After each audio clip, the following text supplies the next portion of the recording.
आज मैं आपको कुछ पिछला पढ़ाऊंगा। इंग्लिश होगी जिसमें मैंने आपको पिछली वीडियो में एक दिन डायरेक्ट एंड इनडायरेक्ट नरेशन बताया था। डायरेक्ट एंड इनडायरेक्ट नरेशन बताया था। तो प्रिय छात्रों, आज मैं आपके लिए उसी क्रम को आगे बढ़ाऊंगा। तो मैं बता दूं कि उस वीडियो में मैंने आपको बताया था कि डायरेक्ट क्या है, इनडायरेक्ट क्या है, डायरेक्ट से इनडायरेक्ट कैसे बनाते हैं, इसके रूल्स क्या होते हैं, इनको कितने सेंटेंसेस में विभाजित किया गया है।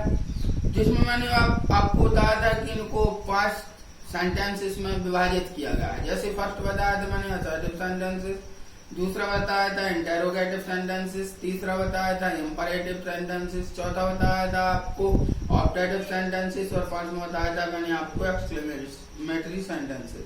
तो इन 5 भागों में इनके विच्छेद होते हैं, इनके अलग अलग कंजक्शंस होते हैं। जैसे इंटेरोगेटिव जब हम सेंटेंसेस बनाते हैं, डायरेक्ट से इनडायरेक्ट बनाते हैं, तो उसमें आपको पता है कंजक्शन दैट का प्रयोग होता है। और यदि हम इंटेरोगेटिव सेंटेंसेस बनाते हैं तो आप जानते हैं कि यदि रिपोर्टेड स्पीच का वाक्य हेल्पिंग वर्ब से शुरू होता है तो उसमें कंजक्शन इफ लगाते हैं।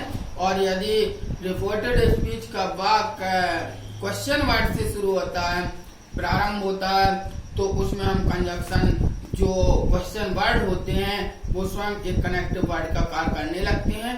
और जो जब ये कनेक्टिव वर्ड का कार्य करती हैं तो सेंटेंस में कंजक्शन अपनी ओर से नहीं लगाना पड़ता है। इंपरेटिव सेंटेंस होता है, तो इंपरेटिव सेंटेंस में मैंने बताया था कि इसमें जो रिपोर्टिंग वर्ब होती है इसको रिपोर्टेड स्पीच के भाव के अनुसार बदल दिया जाता है और इसमें कंजक्शन टू, छोटा टू का प्रयोग करते हैं। जबकि ऑप्टेटिव सेंटेंस होता है और आपका एक्सक्लेमेटरी सेंटेंस होता है। ये एक्सक्लेमेटरी सेंटेंस और ऑप्टेटिव सेंटेंस में ज्यादातर दैट का भी प्रयोग होता है।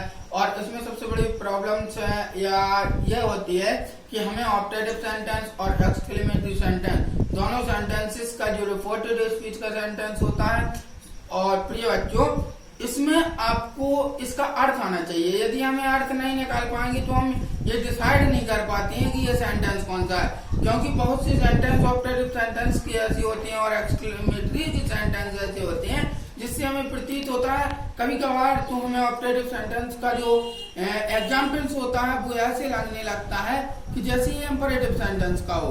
और जो एक्सक्लेमेटरी का सेंटेंस होता है कभी कभी हमें ऐसे प्रतीत होता है जैसे असर्टिव सेंटेंस से आया हो। तो प्रिय छात्रों, मैं इसके बारे में आगे मैं आपको बताऊंगा। इतना मैं पिछली वीडियो में आपको लास्ट वीडियो में दे चुका हूं। तो उसके आगे देखेंगे कि जब डायरेक्ट से इनडायरेक्ट बनाते हैं किस प्रकार से परिवर्तन होते हैं इसमें। तो आइए मैं आपको समझाता हूं कि जो यदि जैसे रूल फर्स्ट होता है, ये सेम रूल है एक जो सब में कार्य कर जाता है। और एक मैंने बताया था आपको जो कॉमन रूल होता है कि जब डायरेक्ट से इनडायरेक्ट बनाते हैं तो यदि रिपोर्टिंग वर्ब प्रेजेंट या फ्यूचर टेंस में होती है, अर्थात रिपोर्टिंग वर्ब जो होती है, मैंने आपको 2 स्पीच बताए थे, एक रिपोर्टेड वर्ब होती है और दूसरी रिपोर्टेड स्पीच होती है। यदि रिपोर्टिंग वर्ब का भाग जो रिपोर्टिंग वर्ब है, यदि रिपोर्टिंग वर्ब प्रेजेंट अथवा फ्यूचर टेंस में होती है तो रिपोर्टिंग वर्ब का रिपोर्टेड स्पीच का टेंस कभी नहीं बदलता। अर्थात कहने का तात्पर्य, फॉर एग्जाम्पल देखिए, ही सेज, डायरेक्ट है आपका, he says to me, comma inverted comma, Ram is reading the book, inverted comma close full stop. आप जानते हैं कि यदि हम इसको देखते हैं, ये आपकी रिपोर्टिंग वर्ब है। कौन सी है? रिपोर्टिंग वर्ब है। और ये आपकी क्या है? रिपोर्टेड स्पीच है।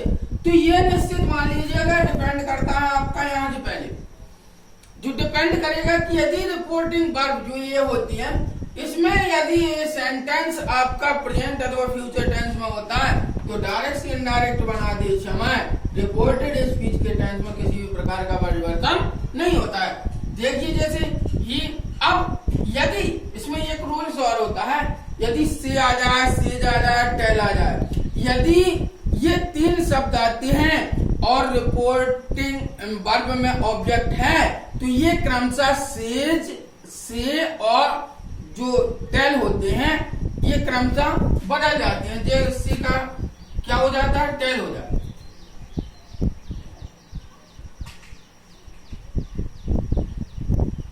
यहां जैसी ऑब्जेक्ट ना हो, जैसे इतना आता है ही सेज, वह कहता है इतना, इनका सेंटेंस का जो है अर्थ आना बहुत इंपॉर्टेंट हो जाता है हमारे लिए। आगे समझ में, इसका अर्थ आना बहुत इंपॉर्टेंट हो जाता है। जैसे ही सेज इतना आया और अगर यहाँ टू मी लगा हो, क्या लगा हो, टू मी लगा तो ये क्रमशः टेल, टेल्स आदि में बदल जाते हैं। तो क्या हो जाएगा, ही टेल्स मी। और यहाँ कॉमा इन्वर्टेड कॉमा को हटा देते हैं और कंजक्शन दैट लगा देते हैं। छात्रों एक चीज और आपको याद रखनी होती है कि यहाँ जो डायरेक्ट मैंने आपको बताया था कि डायरेक्ट में जो डायरेक्ट सेंटेंस का जो अर्थ होता है वो डिपेंड करता है वक्ता के अनुसार, और यदि हम इनडायरेक्ट में उसका अर्थ निकालेंगे तो वो आएगा हमारे अनुसार। जैसे यदि किसी बात को सामने वाला व्यक्ति कहता है और सुनी हुई बात को हम अपने शब्दों में कहते हैं तो वो हमारे शब्दों के अनुसार आएगी। जैसे he says to me, वह मुझसे कहता है, क्या आ जाएगा, वह मुझसे कहता है। अब यहाँ क्या निकलेगा, he tells me, वह मुझे बताता है, दैट की ये सेंटेंस जो आपका रिपोर्टिंग वर्ब का होगा ये बिल्कुल भी परावर्तित नहीं होगा। क्या हो जाएगा, ये नो चेंज, बदलेगा नहीं। इसी क्रम में एक और रूल्स होता है आपका, रूल नंबर ये 1 था आपका, इसी प्रकार रूल नंबर 2 आ जाएगा। इसमें एक चीज होती है, यदि रिपोर्टिंग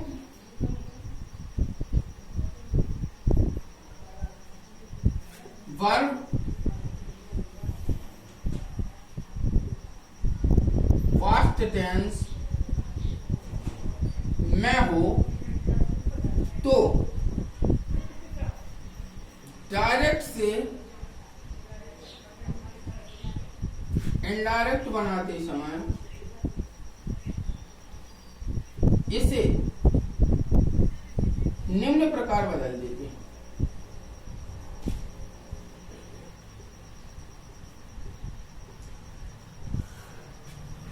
देखिए छात्रों, ये जो सेकंड रूल होता है ये बहुत ही सिंपल और साधारण है, जिससे कि आपको ये बिल्कुल सिंपल भाषा में इसको ऐड किया जाता है।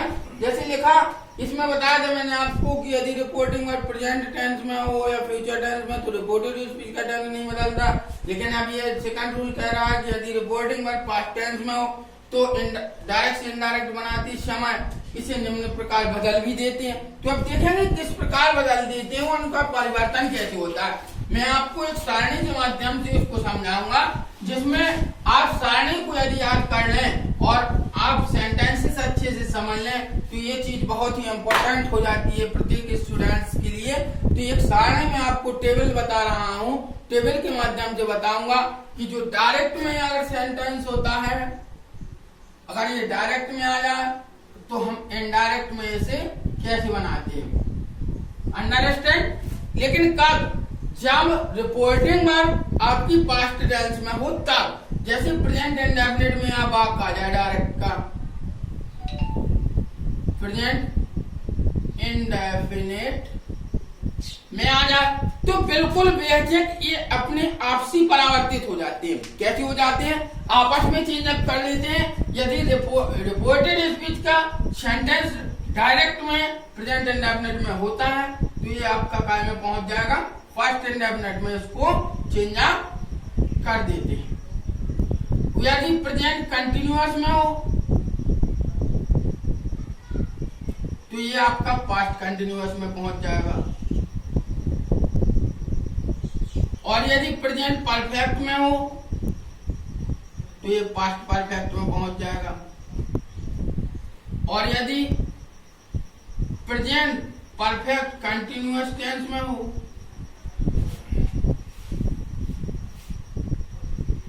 तो ये पास्ट परफेक्ट कंटिन्यूअस में पहुंच जाता है। अंडरस्टैंड? अब ये प्रेजेंट के तो चार होते हैं, चारों पार्ट में चले जाते हैं, लेकिन यदि पास्ट इंडेफिनिट में आ जाए तो ये पास्ट परफेक्ट में बदलता है, और पास्ट कंटिन्यूअस में आ जाए, पास्ट कंटिन्यूअस में आता है तो ये पास्ट परफेक्ट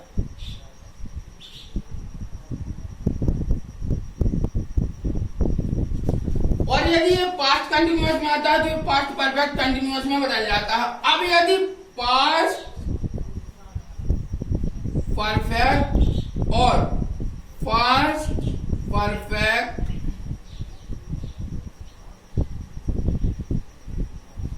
कंटिन्यूअस में ये दो सेंटेंस आ जाते हैं तो इनडायरेक्ट में इसका परिवर्तन नहीं होता है, होता ही नहीं है, क्रॉस कर दिया जाता है, ज्यों का तो उनको उतार दिया जाता है। तो इस प्रकार से हमें ये चीजों याद रखनी है टेबल के माध्यम से। इसमें थोड़ा सा और आता है, जैसे मैं आपको अभी बता रहा हूं कि यदि रिपोर्टेड स्पीच का वाक्य जैसे फ्यूचर में हो तो फ्यूचर में आप जानते हैं कि जैसे फ्यूचर इंडेफिनिट की सहायक क्रिया क्या होती है, विल शैल होती है, और फिर दूसरी होती है विल बी शैल बी होती है, will be shall be continuous की। परफेक्ट की होती है विल हैव होती है, शैल हैव, और perfect continuous tense future perfect continuous की होती है will have been, shall have been होती है। तो इनमें किसी प्रकार का परिवर्तन नहीं होता है, सिर्फ आपको ये चीज याद रखनी है कि यदि रिपोर्टेड स्पीच के वाक्य में विल या शैल का प्रयोग हो तो डायरेक्ट से इनडायरेक्ट बनाते समय इसे शुड वुड में बदल देते। अंडरस्टैंड? और यदि कैन आ जाए, यदि कैन आ जाए, मी आ जाए, तो इन्हें भी क्रमशः काय में बदल देते हैं, कोड और माइट में। काय में बदल देते हैं, कोड और माइट में। इस प्रकार से ये सिंपल सेंटेंसेस में परिवर्तन होते हैं। अब मैं आपको एक आगे लिए चलता हूं जिसमें आपको बताऊंगा कि प्रोनाउंस में परिवर्तन किस प्रकार से होते हैं।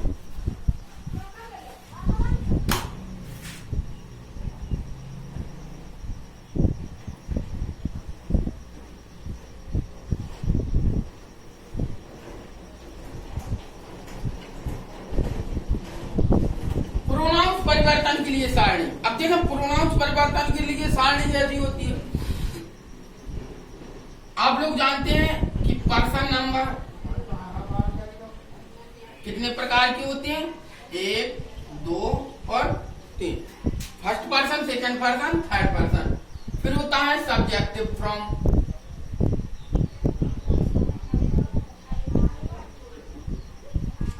फिर होती है ऑब्जेक्टिव फ्रॉम,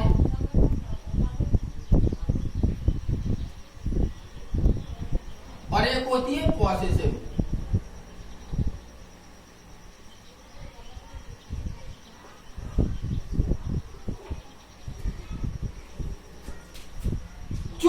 अब पर्सन नंबर को कितने भागों में बांटा गया है, 3 भागों में, यानी कि फर्स्ट पर्सन, सेकंड पर्सन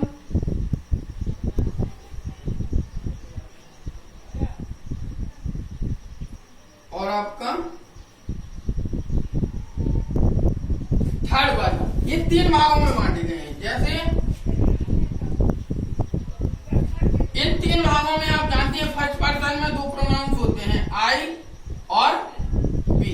जानते हैं जो ये सब्जेक्टिव रूप में प्रयोग किए जाते हैं, जो कर्ता के रूप में कहलाते हैं, हिंदी भाषा में बोले तो सब्जेक्टिव फ्रॉम यानी कि कर्ता के रूप में, ऑब्जेक्टिव फ्रॉम यानी कि कर्ता के रूप में, और पॉजिटिव फ्रॉम यानी कि जो अपना के लिए अंग्रेजी लगाते हैं। ये विशेषण होता है। अभी पिछले वीडियो में मैं आपको बता चुका हूँ कि अपना की जो कोई अंग्रेजी नहीं होती है, ये सब्जेक्ट के आधार पर किस प्रकार से ऐड की जाती है। और सेकंड पर्सन में आप लोग जानते हैं सिर्फ एक होता है, क्या होता है, यू। और थर्ड पर्सन में भी होते हैं, ही होता है, शी होता है, इट होता है और दे होता है।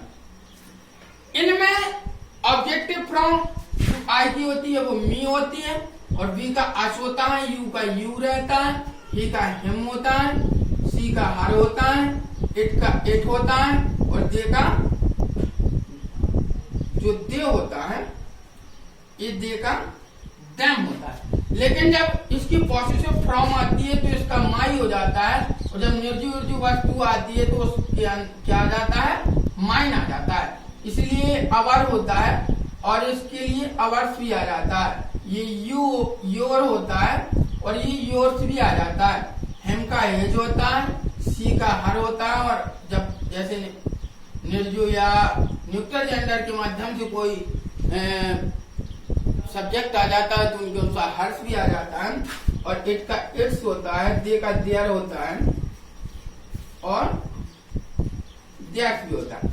ये आपके जो प्रोनाउंस परिवर्तन के लिए सारणी होती है ये होता है। लेकिन मैं आपको एक अच्छी चीज जो आज बताऊंगा, इसमें एक जैसे मैथ्स में आप लोग सूत्र लगाते हैं, ए प्लस बी का होल स्क्वायर, ए प्लस ए माइनस बी का होल स्क्वायर, ए माइनस बी का होल क्यूब, ए प्लस बी प्लस सी का होल स्क्वायर, इस प्रकार के सूत्र होते हैं मैथ में।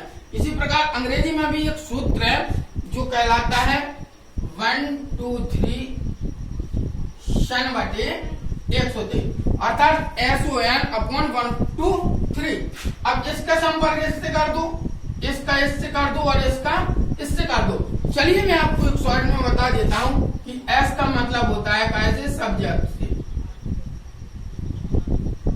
होता है, और एक का मतलब होता है आपका सीधा का फर्स्ट पर्सन से। तो ये रूल्स बन जाएगा आपका कि यदि रिपोर्टेड स्पीच के वाक्य में फर्स्ट पर्सन के प्रोनाउंस आते हैं तो डायरेक्ट से इनडायरेक्ट बनाते समय उन्हें सब्जेक्ट के अनुसार बदल देते हैं। किसके अनुसार, रिपोर्टिंग वर्ब के सब्जेक्ट के अनुसार बदल देते हैं। और यदि रिपोर्टेड स्पीच के वाक्य में सेकंड पर्सन के प्रोनाउंस आते हैं तो उन्हें रिपोर्टिंग वर्ब के वो मतलब ऑब्जेक्ट के अनुसार बदल देते हैं। और ये जो थर्ड पर्सन के प्रोनाउंस होते हैं वो नो चेंज, एंड का मतलब नो चेंज, कभी नहीं बदलते हैं। इस प्रकार से छात्रों ये आपके डायरेक्ट इनडायरेक्ट के जो है कुछ रूल्स थे। चलिए मैं आपको एक एग्जाम्पल और दे देता हूँ, फर्स्ट और सेकंड पर्सन दोनों के माध्यम से एक ही सेंटेंस में दोनों बता दे रहा हूँ, तो देखेंगे किस प्रकार से इनमें परिवर्तन होता है। जैसे डायरेक्ट है तो देखेंगे, जैसे मान लीजिए मीरा, या यहाँ पर मान लीजिए the voice said to Lovely, comma inverted comma. अब यहाँ मान लीजिए एक वॉइस यानी कि काफी ज्यादा लड़की है, या लवली एक लड़की का नाम है, तो यहाँ मान लीजिए कि we can teach you English. The boys said to Lovely, लड़के जो लड़के हैं वे लवली से कहते हैं, या लड़कों ने लवली से कहा we can teach you English, हम तुम्हें अंग्रेजी पढ़ा सकते हैं। यहाँ पर देखें तो इनडायरेक्ट जब हम बनाएंगे, इनडायरेक्ट कुछ नहीं करना है। द बॉयज, ये मैंने आपको बताया था यदि रिपोर्टिंग और पास्ट टेंस में है तो ये इसको जब हम इनडायरेक्ट बनाएंगे तो ये काय बदल जाएगी, टोल्ड बदल जाएगी, काय बदल जाएगी, टोल्ड, किससे, लवली। अब कंजक्शन क्या आ जाएगा, सिंपल असर्टिव सेंटेंस है, कंजक्शन दैट आ जाएगा। अब बी जो है ये बदलेगा वॉइस के अनुसार, तो बी कहाँ है, ये है सब्जेक्टिव फॉर्म में। और ते कहाँ था, यहाँ थर्ड पर्सन में था, तो ते जब ये जाएगा तो फर्स्ट पर्सन का सब्जेक्टिव फ्रॉम के अनुसार क्या बदल जाएगा, दे आ जाएगा। और कैन का भी मैंने आपको बताया था क्या हो जाएगा, कुड। टीच क्यों का क्यों रहेगा, क्योंकि इसमें परिवर्तन है। अब यू बदलेगा, यू सेकंड पर्सन में यहाँ था, देखो ऑब्जेक्टिव केस है जो ऑब्जेक्ट के लिए है। अब यहाँ क्या है, लवली है, तो थर्ड पर्सन में यहाँ क्या था, शी था। तो ये यहाँ से ऑब्जेक्टिव फ्रॉम में जब आएगा तो ये इस प्रकार से आएगा। लेकिन ये जो अपने ऑब्जेक्टिव केस में है तो ये पुनः अपने ऑब्जेक्टिव केस में जाएगा। तो जब ये ऑब्जेक्टिव केस में जाएगा तो वहां पर जो है क्या आ जाएगा, हर आ जाएगा। क्या आ जाएगा, हर आ जाएगा, क्योंकि ऑब्जेक्टिव केस में क्या था, हर था, टीच हर। और इंग्लिश आपका ज्यों का त्यों रहेगा। देखिए छात्रों, आज मैंने आपको डायरेक्ट इनडायरेक्ट उस दिन कुछ अधूरा सा रह गया था, पूरा नहीं हो पाया था, तो आज मैंने उसको पूरा किया है। और इसको पढ़िए, जो चीज समझ में नहीं आती उसको कमेंट बॉक्स में कमेंट कीजिएगा। मैं आपके प्रत्येक क्वेश्चंस का आंसर देने के लिए हमेशा 24 घंटे रेडी हूँ। धन्यवाद और मन लगाकर खूब पढ़िए।